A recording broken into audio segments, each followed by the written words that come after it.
want to make sure that baby's attached really well, and some signs that you can look for making sure that baby's attached really well are, you might have heard it referred to as chin. So it's an acronym that means the C is for close, so your baby's held nice and close, and like we say, we've talked about that tummy to mummy position where your baby's pressed up nice and close against you. The head is free to move back, so they can tilt their heads back and up, and their mouth really nice and wide. Their body's in a straight line, so we're not seeing baby turn their head and try and eat over the shoulder, which can be quite restrictive. And then we're starting with the nose, nose to nipple. And typically when babies feel that nipple at the nose, they'll tilt their heads back and open their mouths really nice and wide. And you can see how his chin's already really, really close to the breast. I mean, he's having a lovely sleep now, but when he does open his mouth really nice and wide, his chin's already pressing against the breast, so the nipple should just pop in quite like, you know, last thing, and it'll go really far back into the soft palate. So if it's painful for you, he's probably not got enough breast tissue in his mouth, so we want to just unlatch him and start again. But we're looking for nice big fat cheeks, so he's not sucking in like a straw. He's got his nice big fat cheeks, his chin is pressing lovely against the breast, and sometimes they have this little double chin. There's a nice space between the nose and the breast, so he can breathe really well. Sometimes if we see the nose is pressing into the breast, the head's not quite in the right position, so we could just shuffle baby down towards the feet and create that extra space for them to open their mouths wide. We're also looking for what's coming out in the nappies, so we've mentioned a little bit about those nice yellow poos that we'd expect. So before 6 weeks, we'd expect 2 heavy yellow poos every day. We'd also expect baby to be weeing quite frequently.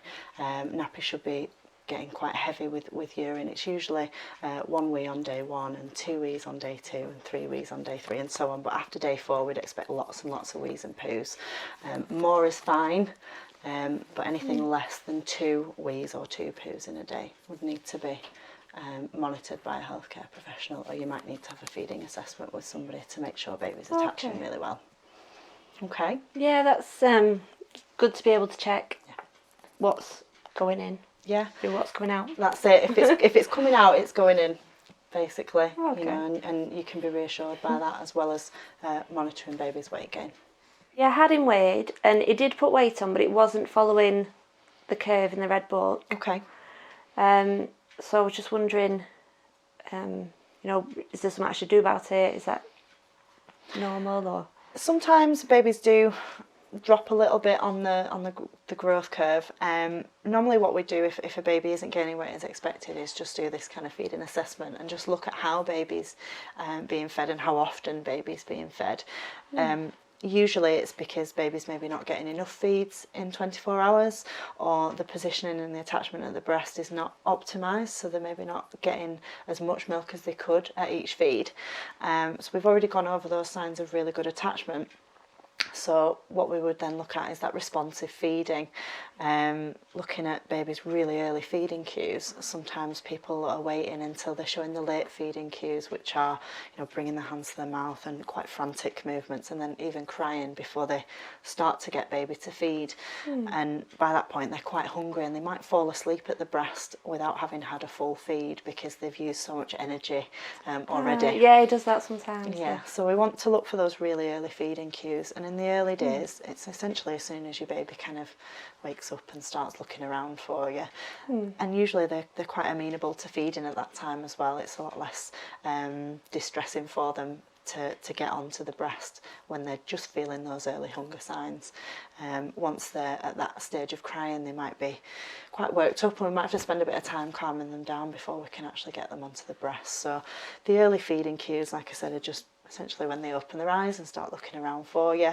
You might start smacking their lips or sticking their tongue out and licking their lips and that kind of thing, and then moving their head from side to side and trying to find that breast. And those movements become a lot more rapid and a bit more frantic as they start to get more and more hungry, and bringing their hands up to their mouth, so they're trying to tell you, I'm hungry, I want to eat. So we want to kind of respond to your baby quite early on with those things. Okay. And also we're looking at, you know, we try to say don't watch the clock, watch your baby. That responsive feeding isn't saying, you know, we need to get a feed in you know, on a routine. You know, your baby might want to feed every hour, every 2 hours, every 3 hours. It varies day to day and baby to baby, and what we need to look at is how well those feeds are going at each feed, as well as the, you know, the nappy output, and the weight is one indicator of how well they're feeding. Sometimes just to improve the weight gain, we might just need to improve the way baby's attaching at the breast, and it might only be a really small thing.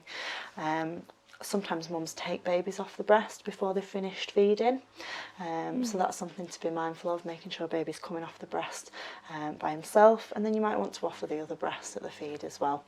If baby doesn't take the other breast, that's absolutely fine, but it's good practice to just offer both, and then, you know, they're able to regulate their own hunger, and they're being offered 2 breasts instead of 1. They might take a bit more milk, and that should improve the weight gain. Sometimes babies sleeping for long periods. They're doing so because they're kind of reserving energy, so they're not necessarily because they've had a good feed and then they've slept for a long period because they're satisfied, but because they're just really tired and they're just reserving that energy. So we might want to consider, if baby's sleeping 8 or 9 hours at night, waking baby up through the night and feeding maybe once or twice through that period. Night feeds are really, really important for milk supply as well. Our prolactin levels, so prolactin is the milk making hormone, that's much higher at night, usually between the hours of 12 and 4. So if we can get a good feed in at that time, your baby's weight gain is likely to improve, not just because of the prolactin levels, but because it's an extra feed that, you know, your baby might not otherwise be getting. Yeah, that makes sense. Right. And something I struggle with in the morning time, if I'm watching for cues, I'm trying to get other children ready for school and nursery. And, so should I just be waiting for him?